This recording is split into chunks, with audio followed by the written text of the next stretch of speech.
આવી શાહી પનીર હોટલમાં તો તમે ખાધી જ હશે, પણ આજે હોટલ જેવો ટેસ્ટ ઘર પર કરો તમે. તો હેલો એવરીવન, રામ રામ અને જય શ્રી કૃષ્ણ. કેમ છો? આઈ હોપ કે બધા મજામાં જશો ને ઓમિયા બ્લોગમાં આપ સર્વનું હાર્દિક સ્વાગત છે. તો ફરીથી એક સરસ મજાની રેસીપી લઈને આપણે હાજર છીએ. તો ચલો રેસીપી આપણે સ્ટાર્ટ કરીએ. એ પહેલાં અગર ચેનલ પર પહેલી વાર જ આવ્યા હોય તો વિડીયોને લાઇક કરો, શેર કરો અને ચેનલને સબસ્ક્રાઈબ કરો અને કમેન્ટ કરવાનું ભૂલતા નહીં કે તમને મારી રેસીપી કેવી લાગી. તો ચલો આપણે વિડીયો. હવે આપણે કઢાઈ લઈ લીધી છે અને એમાં આપણે 1 ચમચ ઘી એડ કરીશું.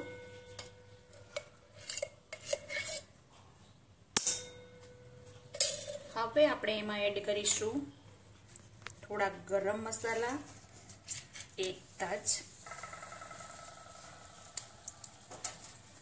1 લાલ મરચું,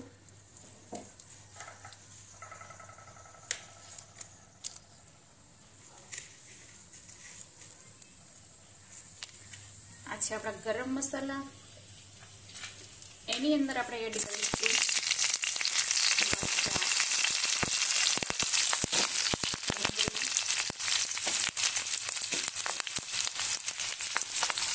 આદુ, લસણ, એલાચી અને ટમેટા.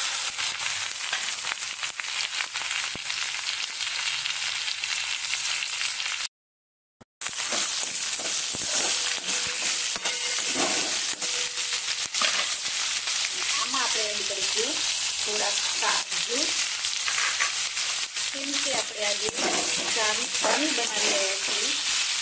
શાહી પનીર બનાવવા માટે કાજુ જરૂરી છે.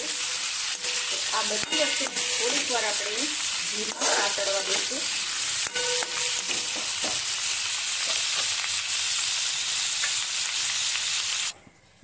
હવે આપણે સરસ એવું સાંતળી ગયું છે, શેકાઈ ગયું છે. તો હવે આપણે એને થોડીક વાર માટે ઠંડુ થવા દેશું, પછી આપણે ગ્રાઇન્ડ કરી લઈશું.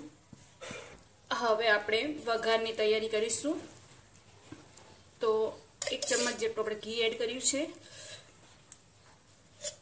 અને 1 ચમચ જેટલું આપણે તેલ એડ કરીશું. હવે આપણે આમાં થોડા ગરમ મસાલા એડ કરીશું.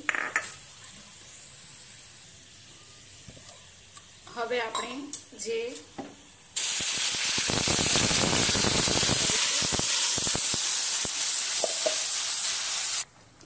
આ બેટરને સરસ એવું આપણે શેકાવા દેવાનું છે. એમાં આપણે એડ કરીશું મસાલા, ધાણા પાવડર, મીઠું, હળદર, લાલ મરચું પાવડર,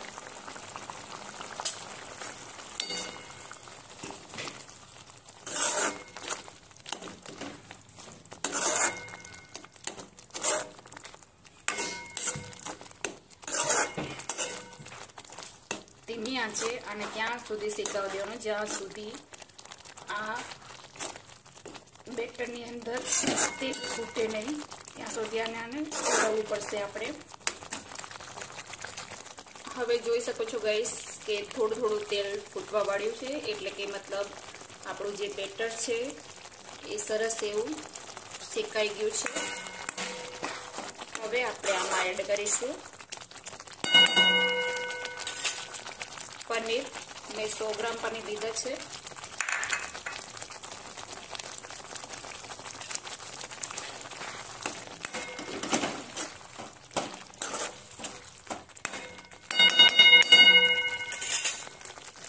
આ સ્ટેજ ઉપર આપણે થોડા ધાણા એડ કરીશું.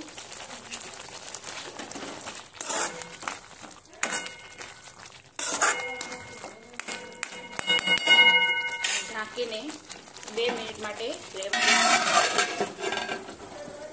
જોઈ શકો છો ગાઈસ, સરસ એવું શાહી પનીર બનીને તૈયાર છે. તો રેસીપી તમને કેવી લાગી? અગર ગમી હોય તો વિડીયોને લાઇક કરો, શેર કરો અને ચેનલને સબસ્ક્રાઈબ કરો.